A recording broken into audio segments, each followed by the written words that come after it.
ಮಕ್ಕಳಾಗುತ್ತಿಲ್ಲವೆಂದು ಮಗ ಹಾಗೂ ಸೊಸೆಯನ್ನು ಬೇರೆ ಮಾಡುತ್ತಿದ್ದ ತನ್ನ ತಾಯಿಯ ನಿಜಾಂಶ ಗೊತ್ತಾಗಿ ಮಗ ತೆಗೆದುಕೊಂಡ ನಿರ್ಧಾರ. ರೇವತಿ, ಎಷ್ಟು ಸಲ ಹೇಳಿದ್ದೀನಿ, ನಾನು BP ಟ್ಯಾಬ್ಲೆಟ್ ತೆಗೆದುಕೊಳ್ಬೇಕು, ಸರಿಯಾದ ಸಮಯಕ್ಕೆ ಹಾಲಿನ ಜೊತೆ ನನಗೆ ಔಷಧಿ ಕೊಡು ಅಂತ ಹೇಳಿ. ಆದ್ರೆ ನೀನು ಮಾತ್ರ ನನ್ನ ಮಾತನ್ನ ಕೇಳೋದೇ ಇಲ್ಲ.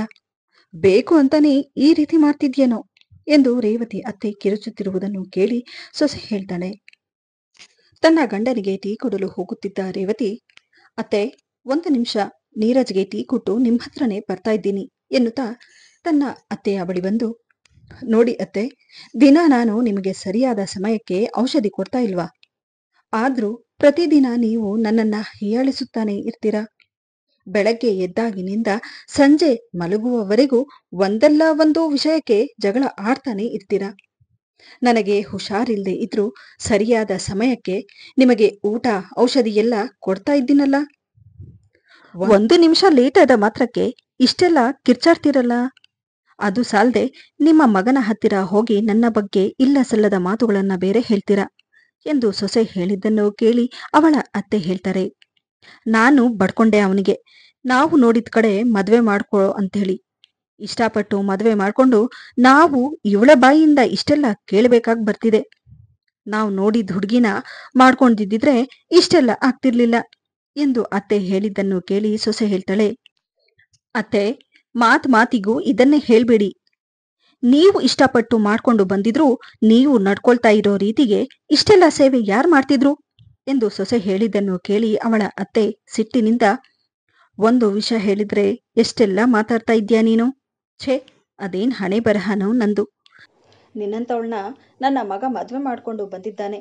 ಇಷ್ಟೆಲ್ಲ ಕೇಳೋದಿಕ್ಕೆ ನಾನಿನ್ನು ಬದುಕಿರೋದು ಎಂದು ಜೋರಾಗಿ ಮಾತನಾಡುತ್ತಾ ಕಣ್ಣೀರು ಹಾಕುತ್ತಾ ಇರುವುದನ್ನ ಕೇಳಿಸಿಕೊಂಡ ಮಗ ರೂಮಿಂದ ಹೊರಗಡೆ ಬಂದು, ಯಾಕಮ್ಮ, ಏನಾಯ್ತು? ಈಗ ಮತ್ತೆ ಅಮ್ಮನ ಜೊತೆ ಏನ್ ನೀನು ಎಂದು ಹೆಂಡತಿಯನ್ನು ಪ್ರಶ್ನಿಸಿದಾಗ ಗಂಡನ ಈ ಮಾತಿಗೆ ಆಶ್ಚರ್ಯದಿಂದ, ಅಲ್ಲರಿ, ನೀವು ಏನ್ ಮಾಡ್ದೆ ಅಂತ ನನಗೆ ಕೇಳ್ತಿದ್ದೀರಾ? ಪ್ರತಿ ಸಲ ನಿಮಗೆ ನಂದೇ ತಪ್ಪು ಕಾಣಿಸೋದು. ಮಾತಿಗೂ ಅತ್ತೆ ಯಾವುದಾದರೂ ಒಂದು ವಿಷಯಕ್ಕೆ ನನ್ನ ಹತ್ರ ಜಗಳ ಆಡ್ತಾನೆ ಇರ್ತಾರೆ. ಅದು ನಿಮಗೆ ಕಾಣಿಸೋದಿಲ್ಲ ಅನ್ಸುತ್ತೆ. ನಾನೇ ತಪ್ಪು ಮಾಡಿದ್ದೀನಿ ಅನ್ನೋ ಹಾಗೆ ನನ್ನ ಬೈತಿದ್ದೀರಲ್ಲ ಎಂದಾಗ ಅದಕ್ಕೆ ಕೋಪದಿಂದ ಗಂಡ ಹೇಳ್ತಾನೆ, ನೋಡು, ನೀನು ತುಂಬ ಬುದ್ಧಿವಂತೆ ಅನ್ಕೊಂಡಿದ್ದೆ. ಮದುವೆ ಆದಮೇಲೆ ಮನೆಯನ್ನ ತುಂಬ ಚೆನ್ನಾಗಿ ನಿಭಾಯಿಸ್ಕೊಂಡು ಹೋಗ್ತೀಯಾ ಅನ್ಕೊಂಡಿದ್ದೆ. ಆದರೆ ಚಿಕ್ಕ ಹುಡುಗಿ ಥರ ಮನೆಯಲ್ಲಿ ಚಿಕ್ಕ ಪುಟ್ಟ ವಿಷಯ ಏನಾದರೂ ನಡೆದ್ರೆ ಅದನ್ನ ದೊಡ್ಡದು ಮಾಡ್ತಾ ದೂರ ಬೇರೆ ಹೇಳ್ತೀಯ.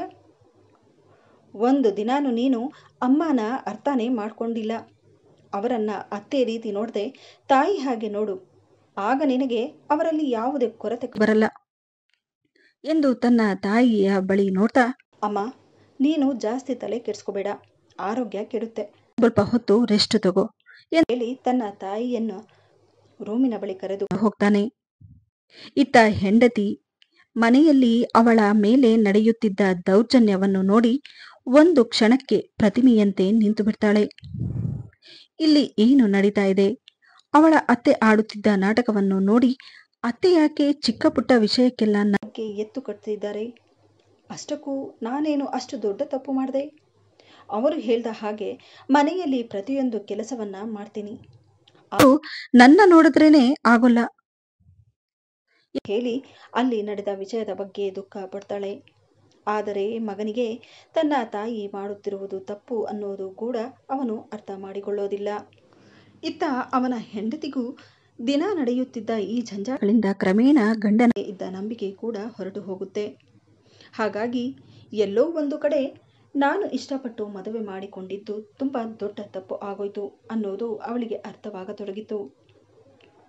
ಇನ್ನು ಅವಳ ಅತ್ತೆಗೆ ಅವಳ ಮೇಲೆ ಇಷ್ಟೆಲ್ಲ ದ್ವೇಷ ಬರಲು ಕಾರಣ ಏನೆಂದರೆ, ಒಂದು, ಮಗ ಇಷ್ಟಪಟ್ಟು ಮದುವೆಯಾದ ಹುಡುಗಿ, ಅದರಲ್ಲೂ ವರ್ಷವಾದರೂ ಅವಳಿಗೆ ಮಕ್ಕಳಾಗಿರಲಿಲ್ಲ. ಇದೇ ವಿಷಯಕ್ಕೆ ಅತ್ತೆ ಹಾಗೂ ಸೊಸೆ ಮಧ್ಯೆ ಎಷ್ಟೋ ಸಲ ಜಗಳಗಳಾಗುತ್ತಿದ್ದವು. ಮಕ್ಕಳಾಗದೇ ಇದ್ದ ಮೇಲೆ ಇಂಥ ಹೆಣ್ಣನ್ನ ಮನೇಲಿ ಇಟ್ಕೊಂಡು ಏನು ಮಾಡಬೇಕು? ನಾನು ಇಷ್ಟಪಟ್ಟಿರೋ ಹುಡುಗಿಯನ್ನ ತಂದು ನಾನು ಮದುವೆ ಮಾಡ್ತೀನಿ ಎನ್ನುವ ಹಠ ಅವಳ ಅತ್ತೆಯ ಮನಸ್ಸಲ್ಲಿತ್ತು. ಹಾಗಾಗಿ ಅವರ ಮನಸ್ಸಲ್ಲಿ ಸೊಸೆಯ ಬಗ್ಗೆ ಇನ್ನಷ್ಟು ದ್ವೇಷ ಹುಟ್ಟಿಕೊಳ್ಳುತ್ತೆ. ಹಾಗಾಗಿ ಚಿಕ್ಕ ಪುಟ್ಟ ವಿಷಯಕ್ಕೆಲ್ಲ ತನ್ನ ಮಗನ ಮನಸ್ಸಿನಲ್ಲಿ ಕಣ್ಣೀರು ಹಾಕುತ್ತಾ ಅವಳ ಬಗ್ಗೆ ದ್ವೇಷಗಳನ್ನು ಹುಟ್ಟಿಸುತ್ತಿದ್ರು. ಇನ್ನು ಮಗನಿಗೂ ತನ್ನ ತಾಯಿಯ ಮಾತು ನಿಜ ಅನಿಸುತ್ತಿತ್ತು. ಹಾಗಾಗಿ ಕ್ರಮೇಣ ಅವನು ಕೂಡ ಹೆಂಡತಿಯನ್ನು ದ್ವೇಷಿಸಲು ಶುರು ಮಾಡಿದ. ಅವಳ ಅತ್ತೆಯ ಸುಳ್ಳು ಆರೋಪಗಳಿಂದ ಕ್ರಮೇಣ ಇಬ್ಬರ ಮಧ್ಯೆ ಬಿರುಕು ಬರಲು ಶುರುವಾಗಿಬಿಟ್ಟಿತು. ಇತ್ತ ಹೆಂಡತಿ ಇದನ್ನೆಲ್ಲ ಅರ್ಥ ಮಾಡಿಕೊಂಡು ತನ್ನ ಗಂಡನಿಗೆ ಎಷ್ಟೇ ಅರ್ಥ ಮಾಡಿಸಲು ಪ್ರಯತ್ನ ಪಟ್ಟರೂ ಗಂಡ ಮಾತ್ರ ಅವಳ ಮಾತನ್ನ ಕೇಳುತ್ತಿರಲಿಲ್ಲ. ಇದರ ಪರಿಣಾಮ ಮನೆಯಲ್ಲಿ ಜಗಳ ಇನ್ನೂ ಹೆಚ್ಚಾಗುತ್ತೆ. ಹೀಗೆ ಒಂದು ದಿನ ಕೆಲಸದಿಂದ ಮನೆಗೆ ಬಂದ ಗಂಡ ಕೈಕಾಲು ಮುಖ ತೊಳೆದು ಊಟಕ್ಕೆ ಕುಳಿತುಕೊಳ್ತಾನೆ. ಅವನ ತಾಯಿ ಕೂಡ ಊಟಕ್ಕೆ ಕುಳಿತುಕೊಂಡಿರ್ತಾರೆ. ರೇವತಿ ಅತ್ತೆ ಅವರ ತಟ್ಟೆಯಲ್ಲಿದ್ದ ಊಟವನ್ನು ತಿಂದ ತಕ್ಷಣ ಅನ್ನವನ್ನು ಉಗುಳುತ್ತಾ, ಅಯ್ಯೋ ದೇವ್ರೇ, ನಾನು ಬೇಗ ಹೊರಟೋಗ್ಲಿ ಅಂತ ಹೇಳಿ ಇಷ್ಟೊಂದು ಉಪ್ಪು ಖಾರ ಹಾಕಿದ್ಯಾ? ಎಷ್ಟು ಹೊಟ್ಟೆ ಊರಿ ನಿನಗೆ? ನನ್ನ ನೋಡಿದ್ರೆ ನನಗೆ BP ಇರೋದು ಗೊತ್ತಿದ್ದು ಊಟದಲ್ಲಿ ಇಷ್ಟೊಂದು ಉಪ್ಪು ಖಾರ ಹಾಕಿ ಮಾಡಿದ್ಯಲ್ಲ ಎಂದು ಹೇಳುವುದೇ ತಡವಾಗಿತ್ತು. ಪಕ್ಕದಲ್ಲಿದ್ದ ಮಗ ಊಟವನ್ನು ತಿಂದು ನೋಡಿ, ಹೌದು, ಅಮ್ಮ ಹೇಳ್ತಾ ಇರೋದು ನಿಜನೇ. ಅಮ್ಮನಿಗೆ BP ಇರೋದು ಗೊತ್ತು, ಆದ್ರೂ ಇಷ್ಟೊಂದು ಉಪ್ಪು ಖಾರ ಹಾಕಿದ್ಯಲ್ಲ, ನಿನಗೆ ಜ್ಞಾನ ಎಲ್ಲಿರುತ್ತೆ? ಬೇಕು ಅಂತಾನೆ ಇಂಥ ಕೆಲಸ ಮಾಡುತ್ತಿದ್ದೇನೋ ಎಂದು ಹೇಳಿ ಅವಳನ್ನು ಒಡೆಯಲು ಹೋಗ್ತಾನೆ. ನಿನ್ನ ಮದುವೆಯಾಗಿ ನಾನು ದೊಡ್ಡ ತಪ್ಪು ಮಾಡಿದೆ. ದಿನೇ ದಿನೇ ಒಂದಲ್ಲ ಒಂದು ಕಿರಿಕಿರಿನ ಮನೆಯಲ್ಲಿ ಮಾಡ್ತಾನೆ ಇರ್ತೀಯ ಎಂದು ಗಂಡ ಕೋಪದಿಂದ ಮಾತನಾಡಿದ್ದನ್ನು ದುಃಖದಿಂದ ಕೆಂಪಾದ ಕಣ್ಣುಗಳಿಂದ ತನ್ನ ಗಂಡನನ್ನೇ ನೋಡುತ್ತಾ, ನೋಡಿ, ನಾನು ಅಡುಗೆ ಮಾಡುವಾಗ ಎಲ್ಲ ಸರಿಯಾಗಿತ್ತು. ನಿಮ್ಮ ತಾಯಿ ತಿನ್ನೋ ಊಟದಲ್ಲಿ ಹೀಗೆ ಆಗಿದೆ ಅಂತ ಅಂದರೆ ಅದು ನಿಮ್ಮ ತಾಯಿನೇ ಏನಾದರೂ ಹೆಚ್ಚು ಕಮ್ಮಿ ಮಾಡಿರಬಹುದು. ನೋಡಿ, ನಿಮಗೆ ಸರಿ ತಪ್ಪು ಯಾವುದೂ ಕಾಣುತ್ತಿಲ್ಲ. ಮನೆಯಲ್ಲಿ ಏನೇ ನಡೆದ್ರೂ ನಂದೇ ತಪ್ಪು ಅಂತ ಹೇಳ್ತೀರಾ. ಇವತ್ತು ನಿಮ್ಮ ತಾಯಿ ಅನ್ನದಲ್ಲಿ ಉಪ್ಪು ಖಾರ ಜಾಸ್ತಿ ಇದೆ ಅಂತ ಹೇಳಿ ಇಷ್ಟೆಲ್ಲ ಜಗಳ ಆಡ್ತಿದ್ದಾರೆ. ನಾಳೆ ದಿನ ಅನ್ನದಲ್ಲಿ ವಿಷ ಹಾಕಿ ಕೊಟ್ಟಿದ್ದಾಳೆ ಅನ್ನೋದಿಲ್ಲ ಅನ್ನೋದಕ್ಕೆ ಏನು ಗ್ಯಾರಂಟಿ?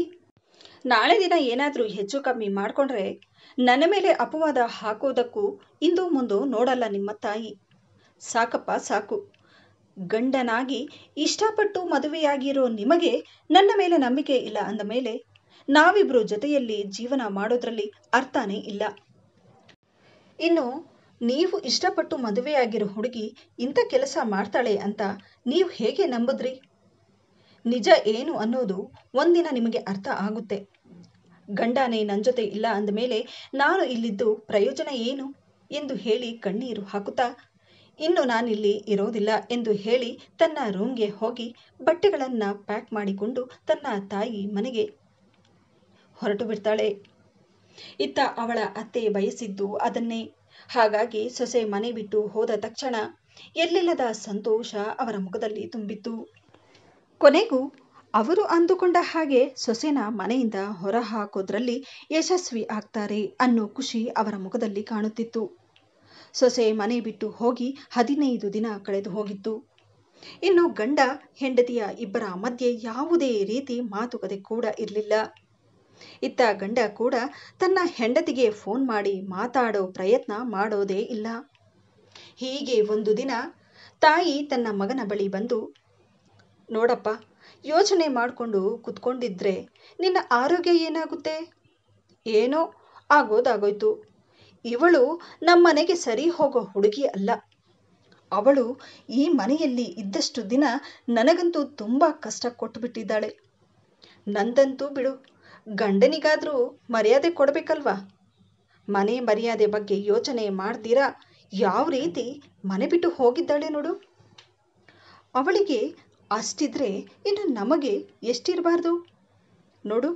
ಹೋದರೆ ಹೋಗ್ತಾಳೆ, ಮೊದಲು ಅವಳಿಗೆ ಡೈವರ್ಸ್ ಕೊಡು.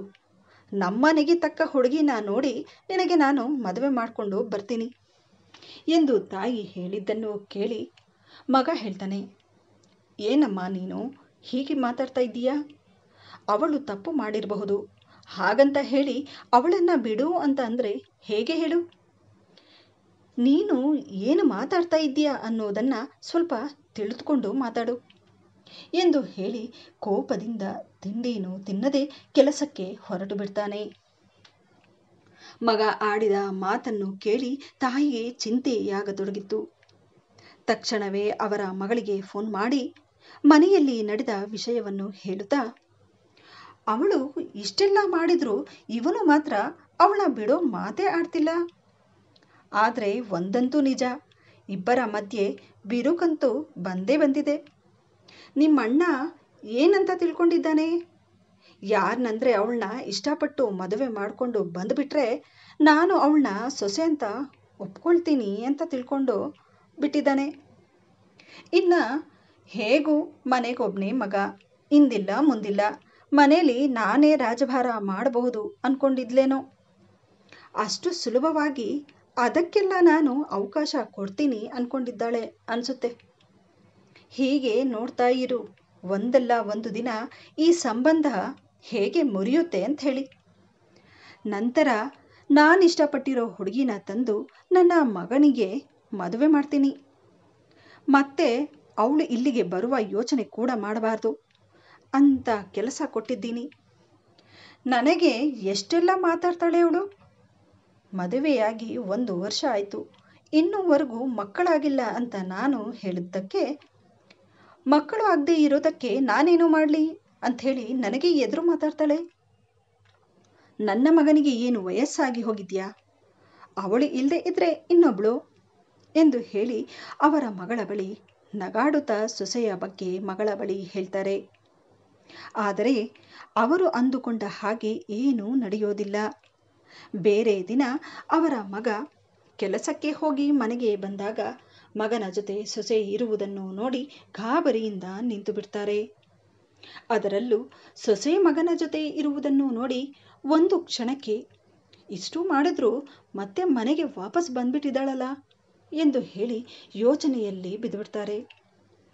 ತಕ್ಷಣವೇ ಮನೆಗೆ ಬಂದ ಮಗನನ್ನು ಪಕ್ಕಕ್ಕೆ ಕರೆದುಕೊಂಡು ಹೋಗಿ, ಏನೋ ಇದು, ನಮ್ಮ ಮರ್ಯಾದೆ ತೆಗೆದು ಮನೆ ಬಿಟ್ಟು ಹೋದವಳನ್ನ ಮತ್ತೆ ಮನೆಗೆ ಕರ್ಕೊಂಡು ಬಂದಿದ್ಯಲ್ಲ, ಏನಾಗಿದೆ ನಿನಗೆ ಎಂದು ತಾಯಿ ಹೇಳಿದ್ದನ್ನು ಕೇಳಿ ಮಗ ಹೇಳ್ತಾನೆ, ಅಮ್ಮ, ಈಗ ನಾನು ತಗೊಂಡಿರೋ ನಿರ್ಧಾರ ಸರಿಯಾಗಿದೆ. ಅವಳು ಎಲ್ಲಿರಬೇಕೋ ಅಲ್ಲೇ ಇದ್ದಾಳೆ. ನನಗೆ ಈಗ ಅರ್ಥ ಆಗ್ತಿದೆ ನಾನು ಎಷ್ಟು ದೊಡ್ಡ ತಪ್ಪು ಮಾಡಿದೆ ಅಂಥೇಳಿ ಎಂದು ಮಗ ಹೇಳಿದ್ದನ್ನು ಕೇಳಿ ತಾಯಿ ಹೇಳ್ತಾರೆ, ಈಗ ನಿನಗೆ ಹೆಂಡತಿನೇ ಕಣ್ಣಿಗೆ ಕಾಣಿಸೋದು. ತಾಯಿಗೆ ಏನಾದರೂ ಪರವಾಗಿಲ್ಲ, ಅದಕ್ಕೆ ನನ್ನ ತಪ್ಪುಗಳನ್ನು ಹುಡುಕ್ತಿದ್ದೀಯ ಎಂದಾಗ ಅದಕ್ಕೆ ಮಗ ಹೇಳ್ತಾನೆ, ಯಾಕಮ್ಮ ಅವಳನ್ನು ನೋಡಿದ್ರೆ ಅಷ್ಟೊಂದು ದ್ವೇಷ ನಿನಗೆ? ಏನು ಮಾತಾಡ್ತಾ ಇದ್ದೀಯ ನೀನು? ಮನೇಲಿ ಇಲ್ಲೇ ಇರೋ ನಾಟಕಗಳು ಆಡಿ ಮನೆ ಬಿಟ್ಟು ಹೋಗಿ ನಮ್ಮ ಮಾನ ಮರ್ಯಾದೆ ಹೋಗೋ ಕೆಲಸ ಮಾಡಿದ್ದಾಳೆ. ನಿನ್ನ ಕಣ್ಮುಂದೆನೇ ಇಷ್ಟೆಲ್ಲ ನಡೆದ್ರು ಅವಳ ಪರವಾಗಿ ಮಾತಾಡ್ತಾ ಇದ್ದೀಯಾ? ನಿನಗೆ ಏನಾಗಿದೆ? ಹೌದು ಅಮ್ಮ, ನೀನು ಹೇಳ್ತಾ ಇರೋದು ಸರಿನೇ. ಯಾಕಂದರೆ ನಾವಿಬ್ಬರು ಜೊತೆಯಲ್ಲಿರುವುದು ನಿನಗೆ ಇಷ್ಟ ಇಲ್ವಲ್ಲ, ಅದಕ್ಕೆ ನೀನೇ ಅವಳನ್ನು ಮನೆಯಿಂದ ಹೊರಹಾಕಿದ್ದು. ನಿನ್ನೆ ನಾನು ಮನೆಯಿಂದ ಹೊರಗೆ ಹೋದ್ಮೇಲೆ ಗಾಡಿ ಬೀಗ ಮರೆತು ಹೋದೆ ಅಂಥೇಳಿ ಮತ್ತೆ ಮನೆಗೆ ಬಂದೆ. ಆಗ ನೀನು ನಿನ್ನ ಮಗಳ ಹತ್ರ ಮಾತಾಡ್ತಾ ಇದ್ದಿದ್ದನ್ನು ನಾನು ಕೇಳಿಸ್ಕೊಂಡೆ. ಅಮ್ಮ, ನೀನು ಅವಳನ್ನು ನಿನ್ನ ಇಷ್ಟದ ಪ್ರಕಾರ ನಡೆಸಲೇಬೇಕು ಅನ್ನೋ ಒಂದೇ ಒಂದು ಕಾರಣಕ್ಕಾಗಿ ಇಷ್ಟೆಲ್ಲ ಮಾಡ್ತೀಯ ಅಂತ ನಾನು ಅಂದ್ಕೊಂಡಿರಲಿಲ್ಲ. ನೋಡಮ್ಮ, ಅವಳನ್ನು ನಾನು ಇಷ್ಟಪಟ್ಟು ಮದುವೆಯಾಗಿರೋದು. ಅವಳು ಹೇಗೆ ಅನ್ನೋದು ನನಗೆ ಚೆನ್ನಾಗಿ ಗೊತ್ತು. ಆದರೂ ನಿನ್ನ ಮಾತಿಗೆ ಬೆಲೆ ಕೊಟ್ಟು ನಿನ್ನ ಮಾತನ್ನು ನಂಬದೆ. ಆದರೆ ನೀನು ಹೋಗಲಿ ಬಿಡು, ನೀನು ತಾಯಿ, ನಿನಗೆ ಏನು ಹೇಳಿ ಪ್ರಯೋಜನ ಇಲ್ಲ. ದೊಡ್ಡವಳಾಗಿ ನೀನು ಅರ್ಥ ಮಾಡಿಕೊಂಡ್ರೆ ಸರಿ. ನೋಡು ಅಮ್ಮ, ಈ ಮನೆಯಲ್ಲಿ ಎಲ್ಲರೂ ಜೊತೆಯಲ್ಲಿ ಇರಬೇಕು ಅನ್ನೋದೇ ನನ್ನ ಆಸೆ. ಮತ್ತೆ ಇಂಥ ಕೆಲಸಗಳಿಗೆ ಅವಕಾಶ ಮಾಡಿಕೊಡಬೇಡಿ ಎಂದು ಹೇಳಿ ಅಲ್ಲಿಂದ ಹೊರಟು ಹೋಗ್ತಾನೆ. ಇತ್ತ ಮಗ ಆಡಿದ ಮಾತಿಗೆ ಏನೂ ಉತ್ತರ ಇಲ್ಲದೆ ಮಾಡಿದ ತಪ್ಪಿನ ಅರಿವಾಗಿ ತಾಯಿ ಸುಮ್ಮನಾಗಿ ಬಿಡ್ತಾರೆ.